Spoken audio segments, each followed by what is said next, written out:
Ayan na po yung ating latundanes.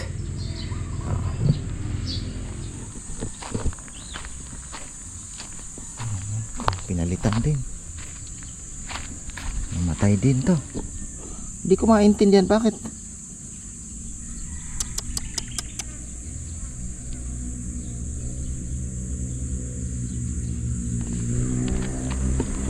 Dami namatay.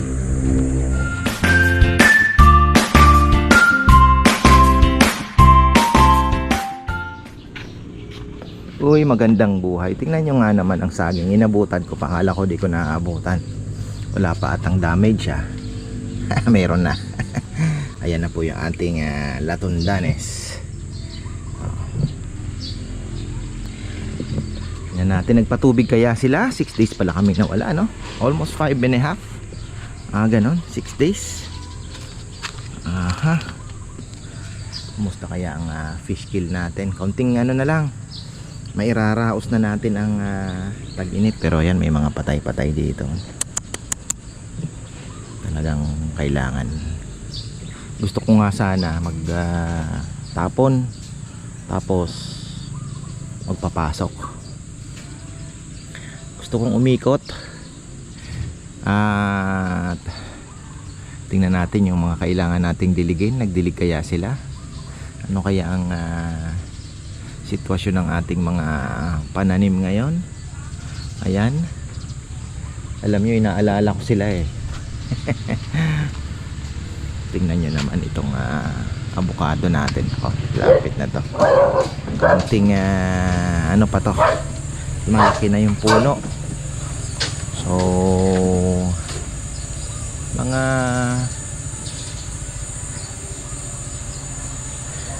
baka next may bulaklak ito next next season, pero medyo mahihirapan pa po siyang bumitbit. Kumbaga kailangan niya pang magpalaki. So maximum 2 years pa. Meron na yan, 2 years pa magbubunga na po ito. 2 years pa. Mas malaki na ang chance na talagang may magbubulaklak na. Pati yung naan doon. Silipin naman natin. Ayan, ako po ay naghintay ng kaunti. Nag-ayos-ayos ng mga natirang video doon sa koron. Ayan, maraming salamat. Napakahirap pala ng tawag dito. Hindi po ganun kadali. Gusto nyong ma-enjoy po ang Palawan is talagang kailangan nyo ng napakahabang time. So ang pinaka the best talaga is kunyari isang bakasyon ninyo, huwag na kayong patalon-talon. Pinakamaganda talaga kunyari, let's say gusto nyo muna mag-stay sa Puerto Princesa, mag-Puerto ka muna. Kung let's say 2 days, 3 days doon, kung ganun lang kahaba yung iyong bakasyon, doon na lang kayo. Kasi ma-enjoy nyo muna. Tapos saka na kayo mag-El Nido, saka na kayo mag-Coron. Sabi ko nga sa susunod ang Balabac ang target namin ni Bebe. Papasyal ng Balabac ba. Ganda rin sana. So ayan, ano na bang nangyari dito? Ganun pa rin ang iniwan nating mga dahon. Ayan, yung saging natin doon ang taba sa kabila. So ito yung mga saging nating bago. May nakapasok yata ang kambing. Kambing matakaw po sa saging. So ang abangan natin doon yung nagdilig naman. May nagdidilig naman. Kasi yung solar ngayon, kagaya po ngayon, ang nakasiro na yan, mainit na eh. Wala na po tayong ginagamit. So nakaka-harvest na tayo ng may pumasok nga may pumasok nga kambing. Saan kaya nakakapasok yung kambing na yan? Kitang kita nyo eh. Yan o, kambing. So next week, God willing, magpapalit na po tayo ng mga tanim. Ayan o, wala nang laman. So mag-aayos na tayo. Ay, may pumasok nga. Ano bang dito, kalabaw? Hindi nila na hindi nila na pansin. Saan kaya galing yung kambing na yun? Hindi naman siguro dito sa kabila. Pati yung mga saging tinira oh.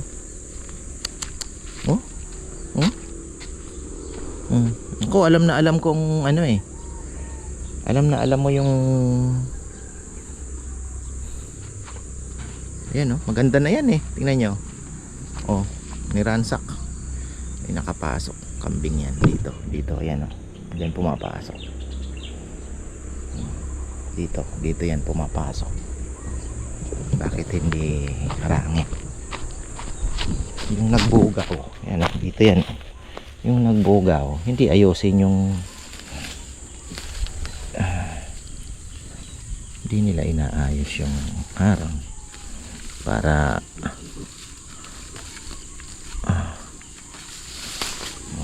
lang tiyaga talaga. Ganoon lang naman eh, di ba?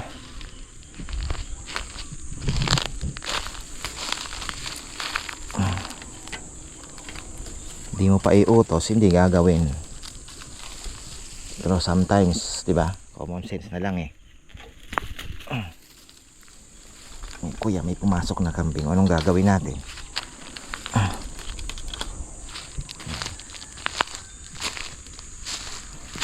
Okay. Avocado. Sarap magdilig ngayon kasi free energy na naman tayo. Kaya ganda oh. Ito nakakawala ng stress. Mga tanim natin na to. Avocado. Ayan. So titingnan natin sa kabila. May mga saging pa pong naiwan din. Ayan. Ikot-ikot lang tayo. Kasi na-miss ko sila eh. Ayan, na-miss ko po sila. Shoutout pala kay Brother Gian Amortisado. Salamat sa palobster mo bro. Alam mo naman hindi naman tayo magla-lobster kung tayo ay bibili talaga at alam niyo naman kung ating pasyal ay budget meal lang. Yun, ganda na ng talbos oh. Pwede nang kuhanan. Pwede na pong kuhanan ng laki na pala. Ano na? Ayun oh, ang dami. Magaganda.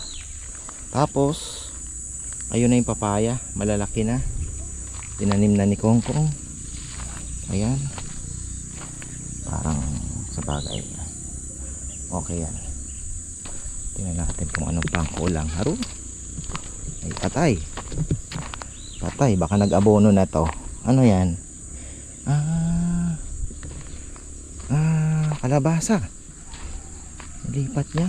Baka kumuha. So doon mayroon na din na maliliit na papaya. Yan. Yung saging, kasi gusto kong magpadala din kay Brother Leo. May order siyang ipapadeliver raw. Ay salamat na buhay. Buhay ito, buhay. Ayan oh. Buhay po yan. Ayun, biyak na. Napadala din tayo kay Brother Leo. Ayan o. May biyak na. Umulan na ba? Parang hindi pa umuulan. Yan ang sinasabi ko. Nung nangyari. Oh, pinagdalawa. Ano bang kwento nito? Bakit dalawang pinagtabi mong papaya? Oh. Problema, baka nag-abono na. It's too early. Wag ka munang mag-abono. Mahal pa naman, 50 pesos eh. Naku, nasa nasabi ko. Pinalitan na naman. Oh. Abono ata. Mukhang nag-abono. Dami namatay. Munang mag-aabono.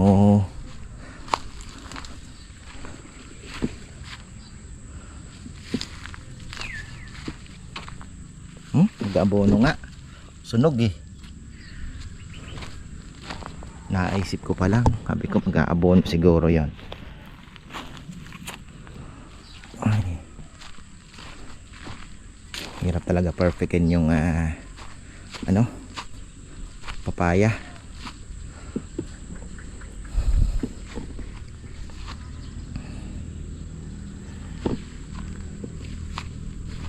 Uy, teka, tingnan natin yung lemon natin. Baka may kumakain na naman. Ito, kailangan chicken. Dahil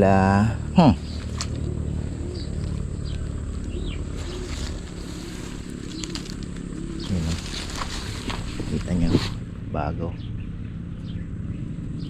patayan kasi yan po ay uubos ng dahon.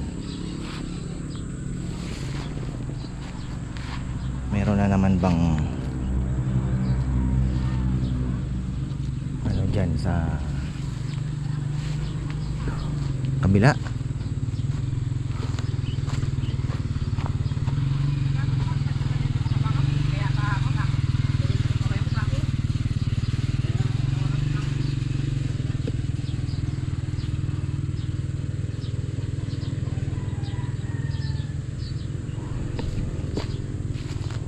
Patay na naman ang baka. Baka patay na si Chuchay.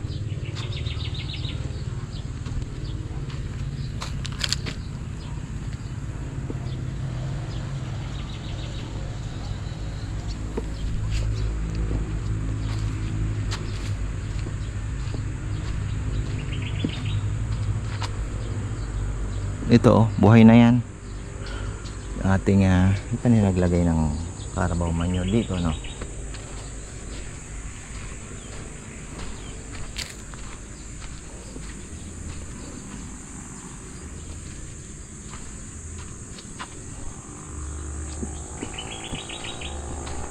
Mukhang nag-fertilizer si Kongkong. Kalimutan ko sabihin sa kanya, wag muna. Napakaaga pa. Kahit mga 2 weeks pa, 3 weeks pa siguro yan. Mainit kasi. Ano?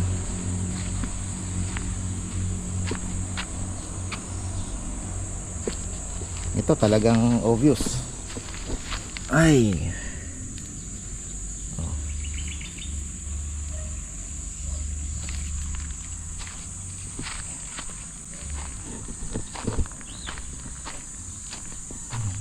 Pinalitan din. Namatay din to. Hindi ko maintindihan bakit.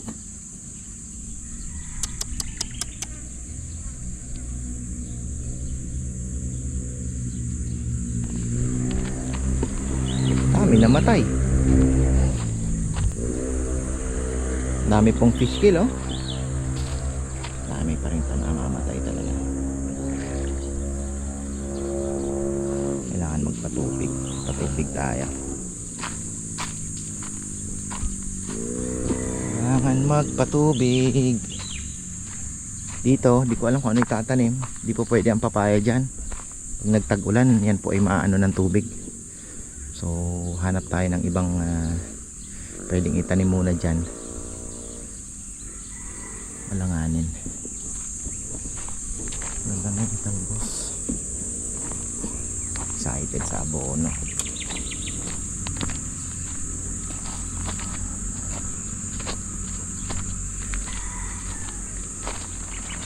Bago ako umalis, pinagmamalaki niya pa buhay na daw. Oo nga, sabi ko buhay na yan. Wala nang ano.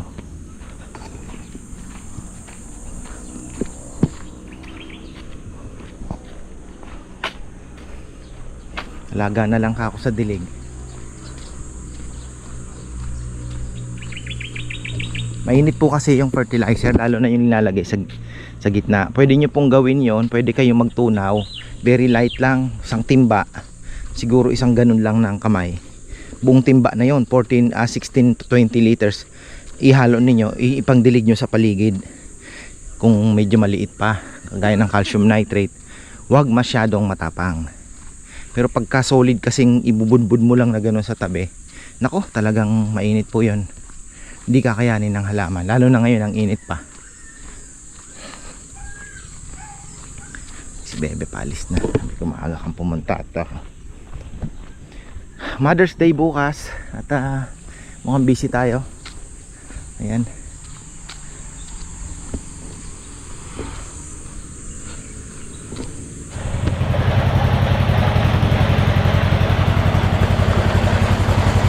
Buti na lang ang fish kill po natin na agapan, hindi talaga yung kagaya ng mga fish kill talaga na paggising mo ng umaga daming nakalutang.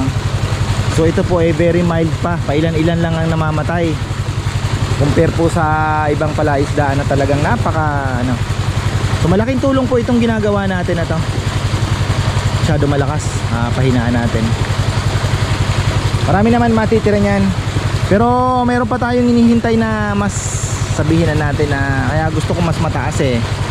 Kasi ang nakakatakot po dyan yung pag umulan na, medyo yun, matindi din po ang nagagawang epekto sa tubig noon, yung oxygen ba, yung oxygen depletion ng na tinatawag. Bigla pong maano yung oxygen ng tubig, yung tipong mainit na mainit, tapos baga bandang hapon biglang uulan ng ulan lang na mabilis, na malakas, sabihin mo na yun na nakakatakot. Pero yung tuloy-tuloy na ulan, okay lang sana yon.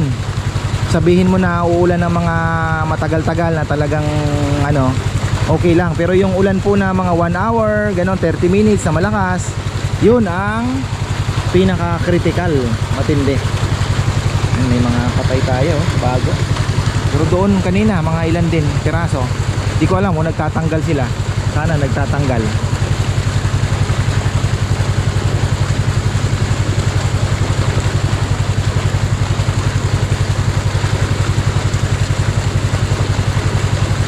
Yung lychee natin, naabot niya na yung tubig, kaya maganda po siya kahit hindi na dinidilig eh. Gumanda yung dahon, parang tag-ulan lang. Maganda. Yan, may pwede na tayo magdilig ng ano niyan dahil ano na po tayo, nakasiro na yung grid. Ano, mainit na. Nakaka-harvest na ng mga 6 kilowatt niyan. Tingnan natin. Dito pala i-up. Yan ang kinaganda. Pero 10 minutes ano to, delay sa cellphone. Pero yung doon sa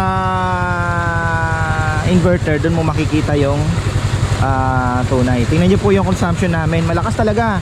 Lalo na yun, ano na din sila, 6 kilowatt, lakas. O yan, 7 ang harvest. Ayan 0.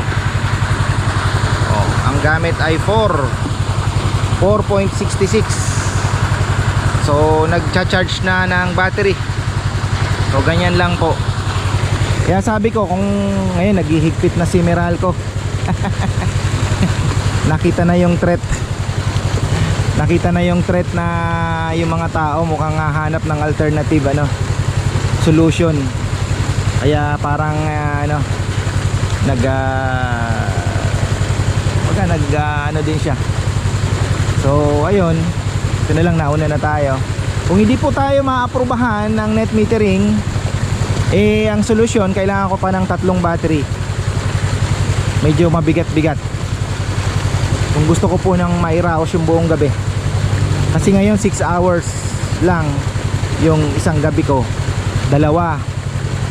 So kailangan ko yung 2 plus yung isa pang idadagdag ko is for the additional consumption ay iladagdag ko pa po, kasi magdadagdag kami ng konsumo sa taas eh. So kung gusto ko pong kailangan mo talaga magdagdag. Pero hoping na sana para panel na lang po idadagdag natin, mapasok natin yung net metering. Maganda naman yung actually kompleto naman po yung papeles ni Gian. Yun ang kinaganda kasi ano po siya, talagang alam niya yung sistema. Kaya lang may mga cooperative daw, mga kagaya sa Meralco, napakahirap. Kahit bigay mo na lahat ng papeles, minsan naghihintay ka pa na 1 taon. Meron daw po siya sa Pasig, 1 taon na eh. So alam niyo na, palakasan system. So ayun, ano yun ba?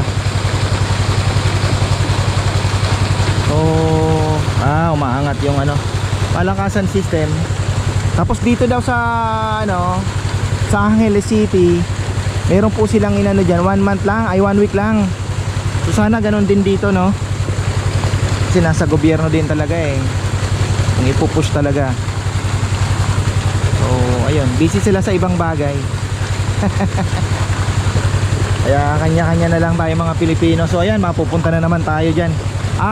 Basta mayroon tayong option pagdating po dyan.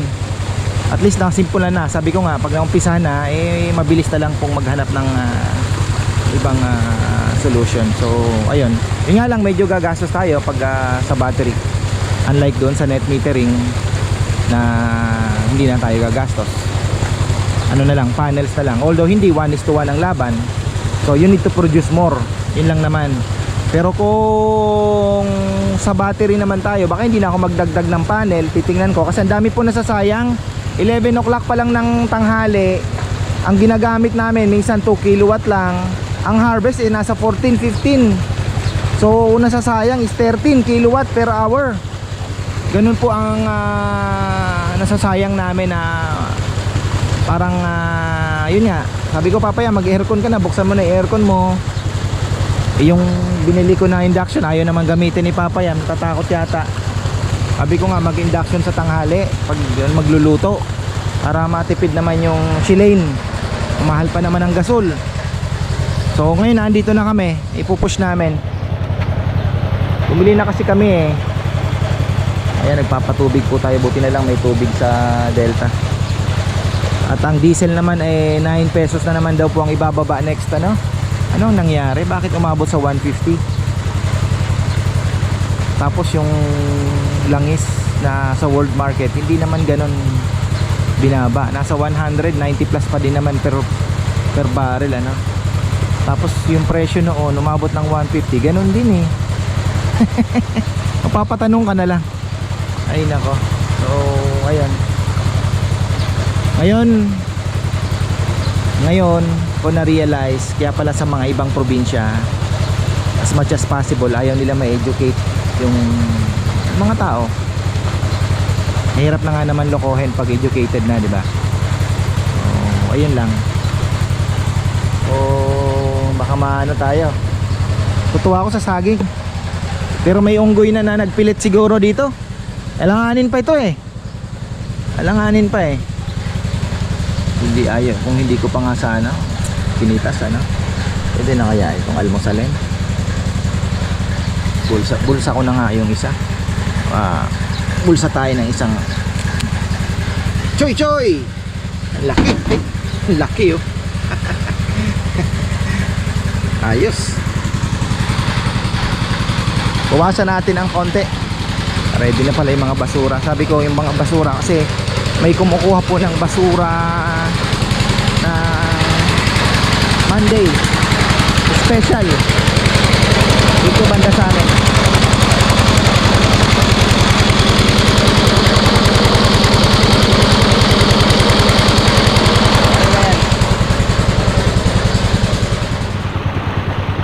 Nagminor na tayo.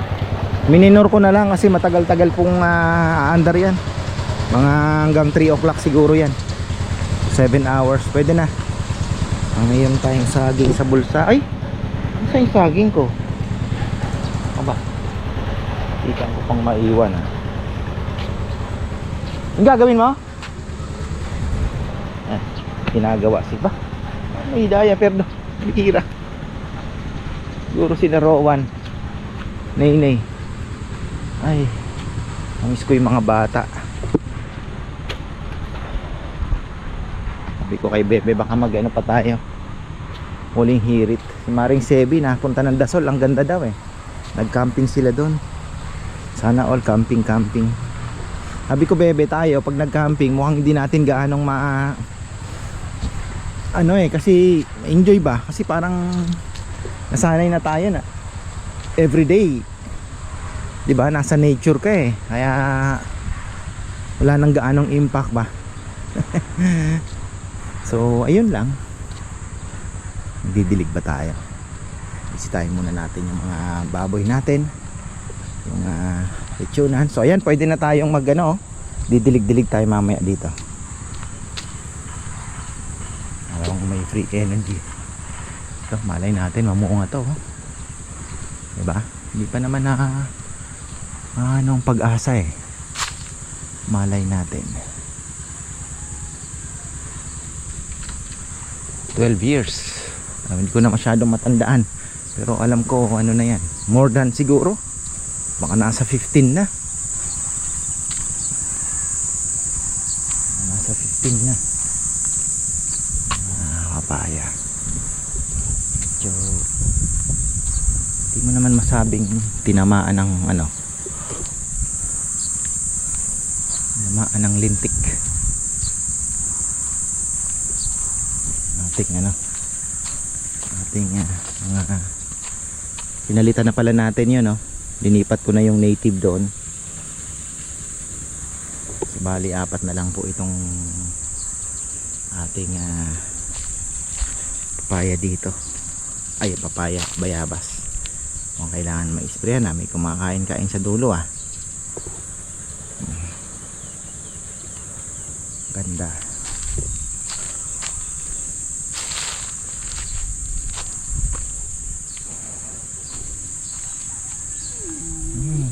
Uy, di mo ako kilala, choy-choy ka, tumataba ka ha. Aso ni Rambo ito eh. Oh, ano? So ayan po, maraming salamat. At di ko alam kung mayroon ba tayong shout out. Teka lang, o-open ko ba dito? O-open ba natin? Oh, ayan.